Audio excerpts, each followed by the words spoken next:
Hey there, everybody. This is my very first YouTube video ever. So this is going to probably be absolutely terrible, but I'm going to give this a shot.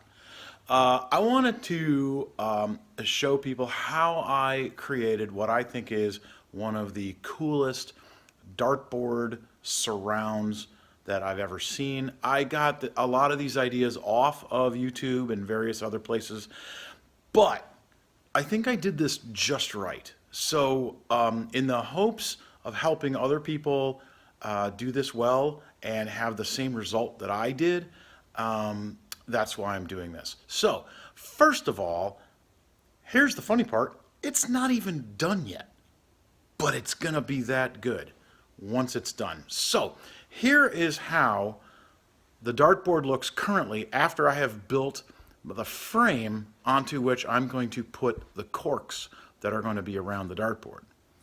So this is what my frame looks like. I used pegboard as the surround. I basically made a frame happened to make a frame out of some just wood that I happened to have sitting around, so it was really I made one trip to the hardware store and bought a 4-foot by 4-foot piece of pegboard, and then I cut it to size.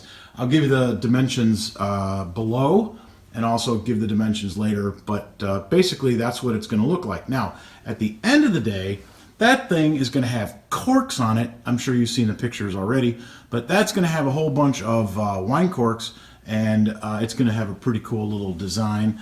And then also, before we're done, I also have this pallet wood that I'm going to be putting up around the dartboard to really set it off. It's in a really cool part of my basement. It's got its own little section, and as a matter of fact, I don't have it turned on, but right down about here, I have a laser tow line, which I highly recommend if you ever get that. And all it does is the laser tow line literally sits up in the ceiling of my basement. And I've got my little chalk scoreboard over there. Anyway, that's what it looks like currently, and soon it will look magnificent. For those of you who do not know how a dartboard gets mounted to the wall, there's this bracket that typically comes with a dartboard, and there is typically a screw that you put right in the center, the dead center of the dartboard, and you basically have it just sticking out just far enough that when you put the dartboard up, it threads into this little slot there.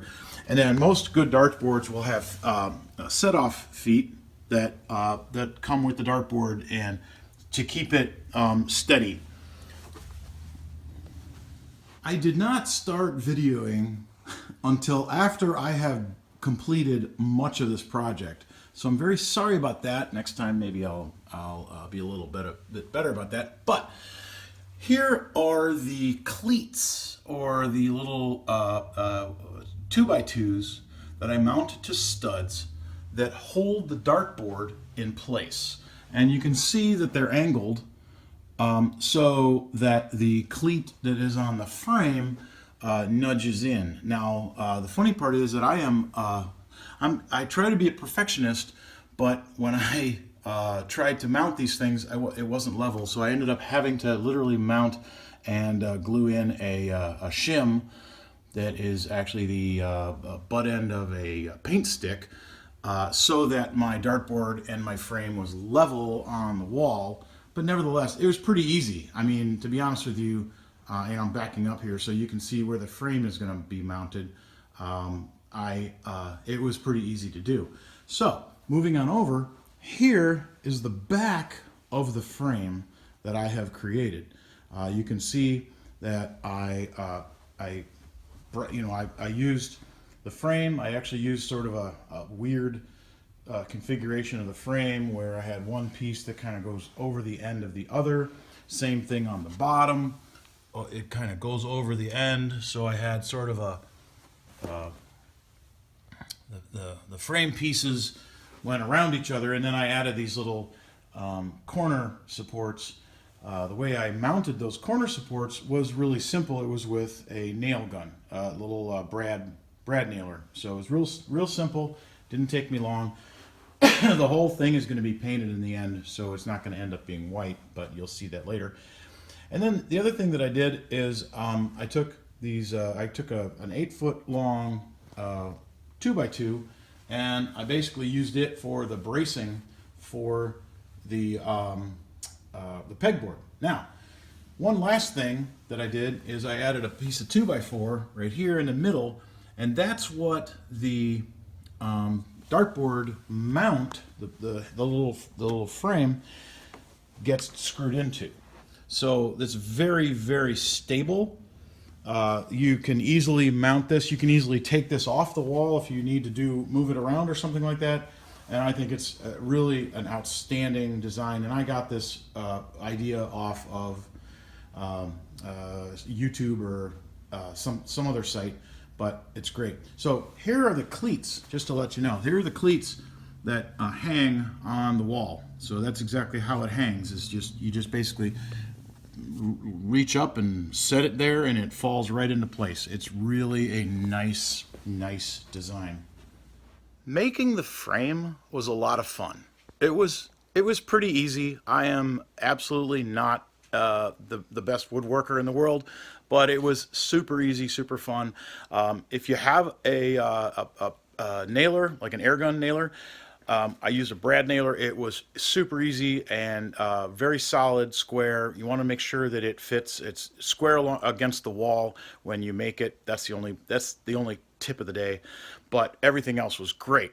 However, the next part is going to be super fun, and I can't wait to show this to you.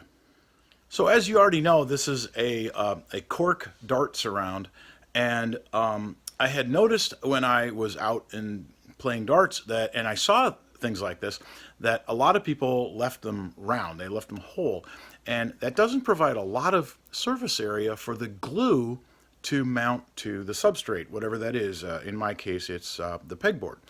So what I decided to do is cut them in half, and that will give them a lot of sticking power on the substrate, the pegboard.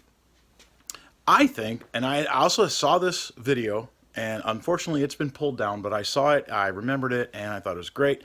So I wanted to share this with you on how I'm going to cut all of these corks in half perfectly, easily, and relatively quickly, because you're gonna need a lot of corks. But you know what? That's why they make wine. So anyway, this is how I did it. So my cork cutting jig is sitting right here.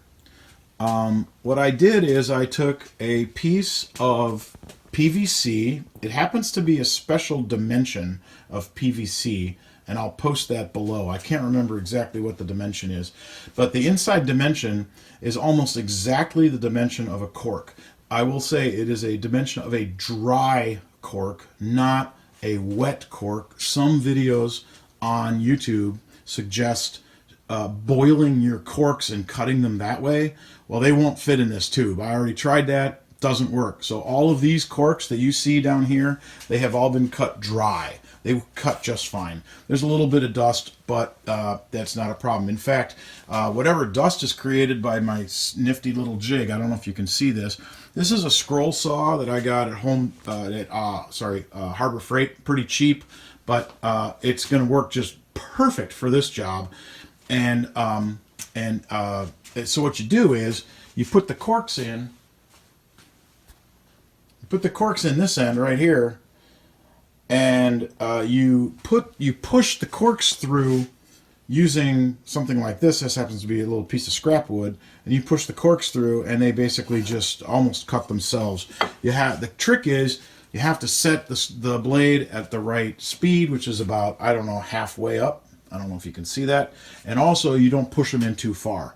The last thing that I did is I hooked up my handy dandy shop vac to the exhaust port on the jig on the saw, so that the dust, which by the way is excessive, is sucked into the vacuum.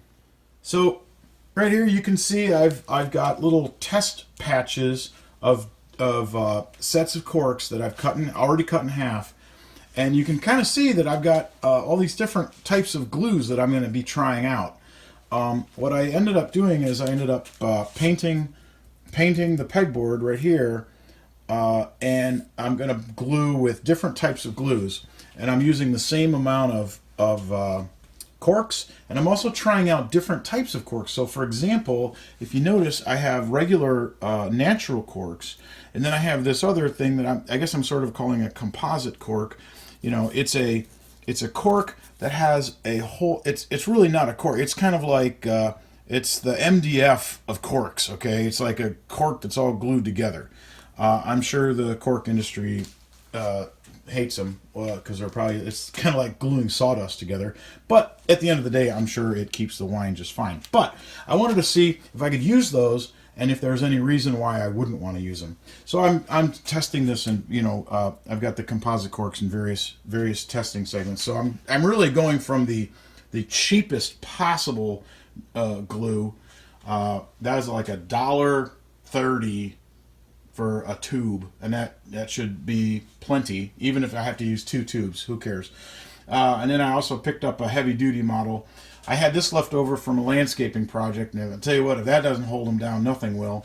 And then this is actually something that is great for certain types of projects, and it happens to be completely clear, so I kind of wanted to see what the difference is. So this is going to be kind of funny to hear, but we started collecting corks to do things for a long time. So we had our own corks, not terribly many, but we had some.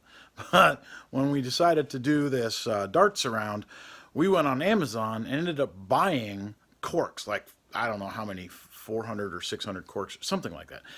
And then we also ended up buying a whole bunch of champagne corks because I wanted to put champagne corks around the dartboard, right around the dartboard immediately. So we have a whole bunch of corks, and they have come from different places. And so anyway, I'll give you. It doesn't look like a lot, but it's a fair number of corks down in that box. This is actually the box full of corks that we actually drank. This was our contribution to it. And then what I also did is, when you buy them on Amazon, you're going to get a whole bunch of corks that are all the same. Apparently, I don't know if they just go to the winery and pick up corks, or if it's just one person that drinks a whole bunch of the same wine. But you end up getting a lot of repeats. So we segregated those out. And then also, these are what I call the composite corks, where it's really just sort of cork made out of cork. And what I'm afraid of is they're going to fall apart a lot faster than a natural cork. So I'm trying to avoid using that.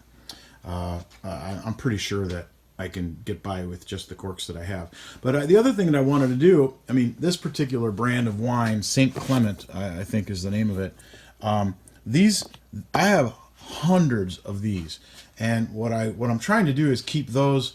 I don't want to bombard the design with the same brand of wine all the time. So I separated them from the rest of them. So I'm going to be able to mix them in. So with wine in hand, let's begin the gluing process, just to test out the glues and see which ones work best. I love working with wine all the time. So at least for the moment, the way I'm attempting to do this is I'm trying to put the glue on the back of each cork, kind of like that, about that much. And then what I'll do is place the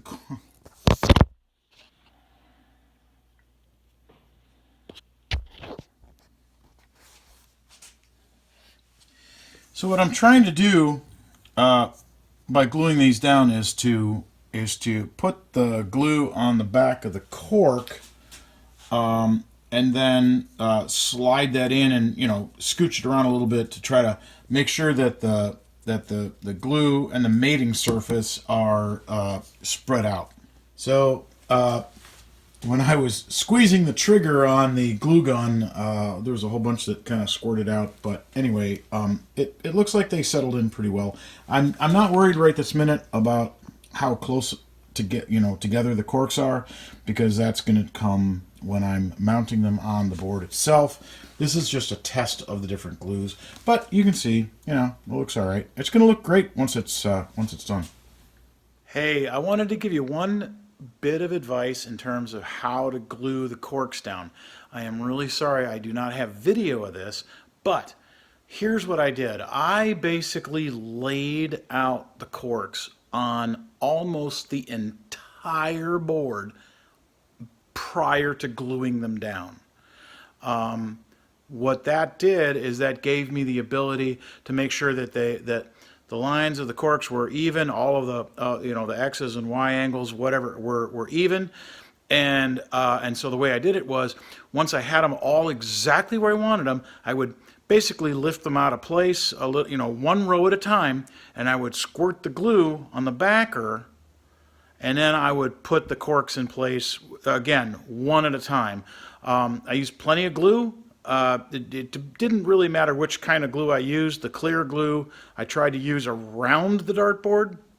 The other kind of glue, it really didn't matter. It's kind of like cork colored, so it didn't. It dries cork colored, so it didn't matter.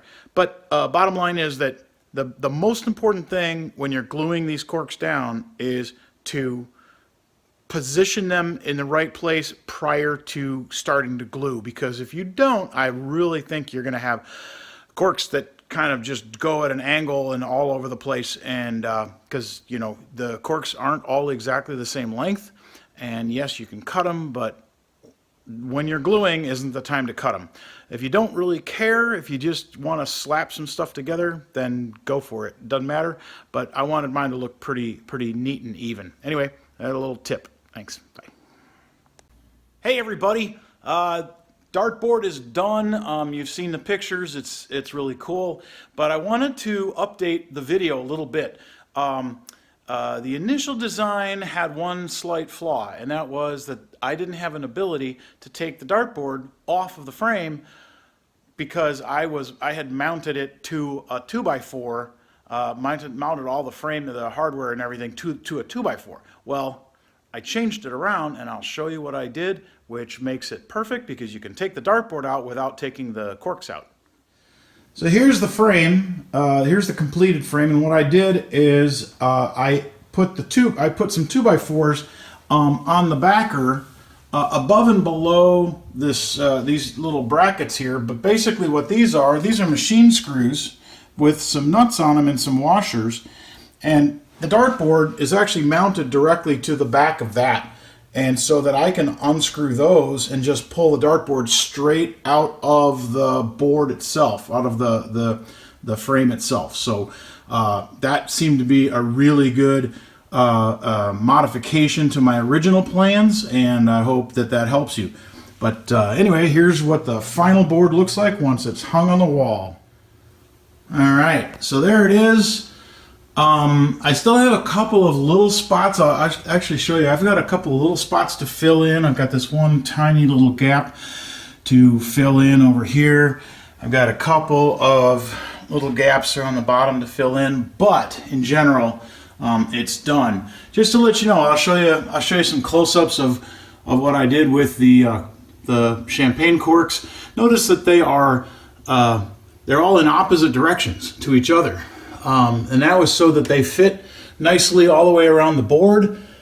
There are little gaps here and there where a dart could hit the pegboard, but the darts actually stick in the pegboard. There was one fairly large gap. I actually threw sort of like a dart sliver down inside there. I'm not sure that looks really good. But bottom line is that I think it looks pretty good overall. And I really like the way, as I said in the video, you want to try to stay away from repeating the same types of wine over and over. So that was definitely the hard part of doing this. And at the end of the day, I think I did a pretty good job of trying to stay away from reusing the same vintage or the same brand of wine over and over again. So I hope this was helpful. I hope you guys have a lot of fun playing some darts when you get this all done. One last thing, and I'm going to edit this hopefully in the video, but I might not be able to figure out how to do it. But you'll notice that I did not end up putting the pallet wood around the edges, because once we painted it black, it sure looked nice. So we ended up just leaving the frame painted black. So that's the way it ended up. So anyway, take it easy and leave any comments you want. This is fun. I appreciate it. Take it easy. Bye.